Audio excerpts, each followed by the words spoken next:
Barrow in Furness, an industrial town on the edge of nowhere, the kind of place where everyone knows everyone and secrets don't stay buried long. Eleanor Williams was 22, born in 2000, troubled childhood, parents separated, didn't get along with her stepfather. She'd moved out early, living alone in a flat on Walney Island. Here's where it gets complicated, because Eleanor had been making accusations for years. A young woman whose lies tore a community apart and drove 3 men to attempt suicide is starting a long jail sentence tonight. Eleanor Williams falsely told police she had been raped and trafficked by an Asian grooming gang and made false rape claims against other men. The first one came in 2017. She was 16 at a house party, got drunk, smoked cannabis, felt sick. The guy hosting, let's call him C, helped arrange for her mother to pick her up, took her to the hospital. Then Eleanor told hospital staff she'd been assaulted.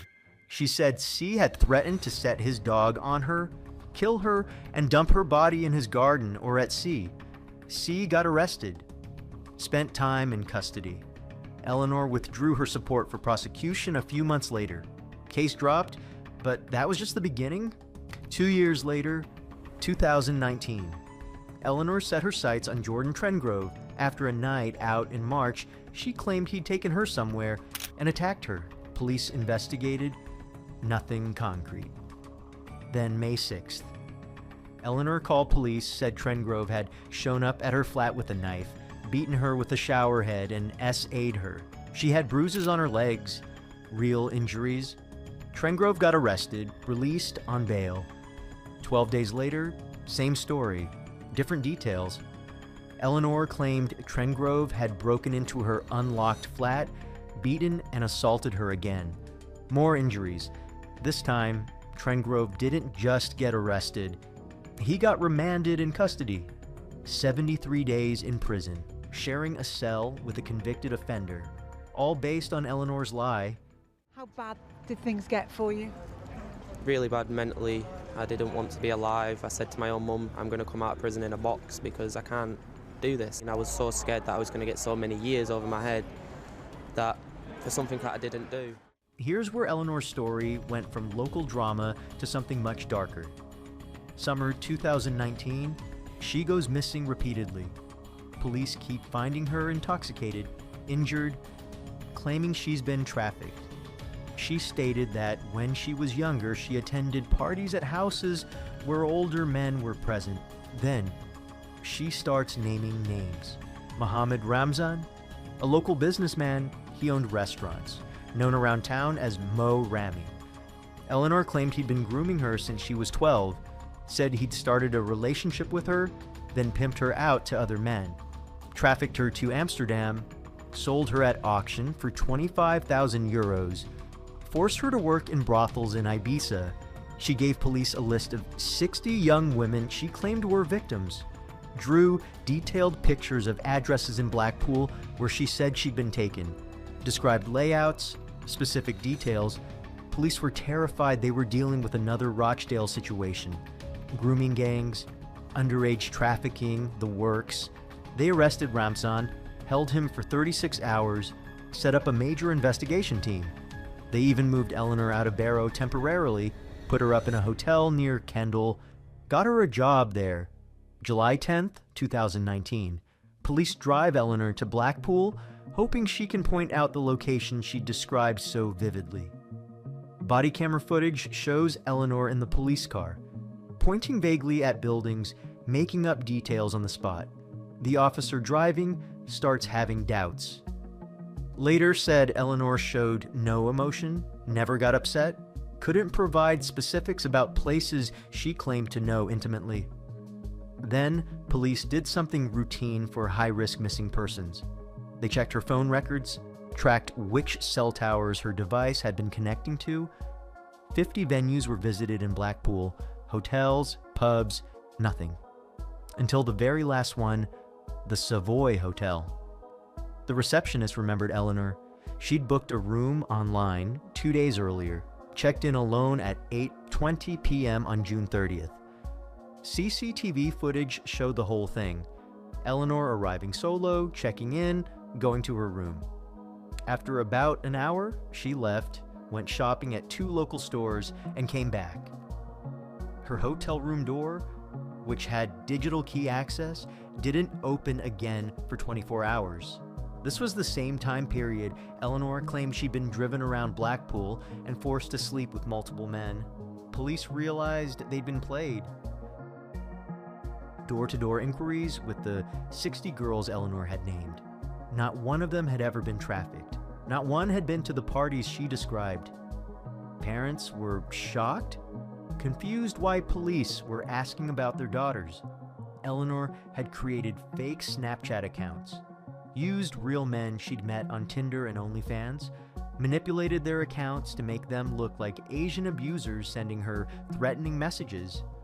Police traced the IP addresses back to her family's home Wi-Fi. She had 6 different phones, created entire conversations between herself and fake traffickers, fake victims, fake threats. But Eleanor wasn't done. July 19th, 2019, police were planning to arrest Eleanor for perverting the course of justice. But guess what? She went missing again. Found her 12 hours later, beaten and battered, claiming she'd been trafficked to Preston. Said a guy named Ollie had walked her into a back alley where 2 men paid him to assault her. CCTV told a different story. It showed Eleanor getting off a train in Preston, having a chance encounter with Oliver Gardner when she asked him for a cigarette light. They chatted. He started to walk away. She followed him.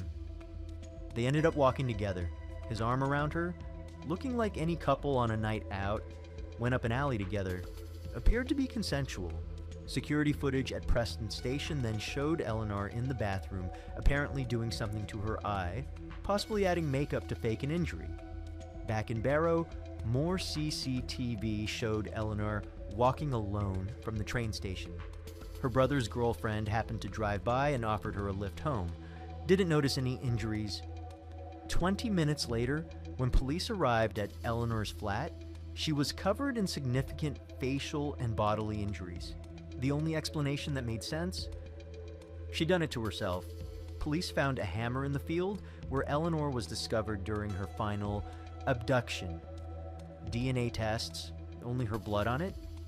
CCTV from Tesco showed her buying an identical hammer days earlier. Forensic pathologist examined her injuries. Professional opinion, consistent with someone striking themselves repeatedly with a hammer, multiple times. Head, face, legs, arms, abdomen, all in places she could reach. Eleanor was arrested, charged with perverting the course of justice. But she had one more move to make. May 20th, 2020. While in police custody, Eleanor posted on Facebook photos of her injuries, the ones she'd inflicted on herself with the hammer. Claimed she'd been beaten by 3 Asian men, local business owners who'd broken her ribs, smashed her face, tried to drown and strangle her. The post went viral, shared over 100,000 times. Justice for Ellie campaigns sprang up overnight, purple elephant merchandise, rallies across the UK, over £22,000 crowdfunded for a private prosecution against the non-existent grooming gang. Barrow exploded. Racist graffiti appeared on walls.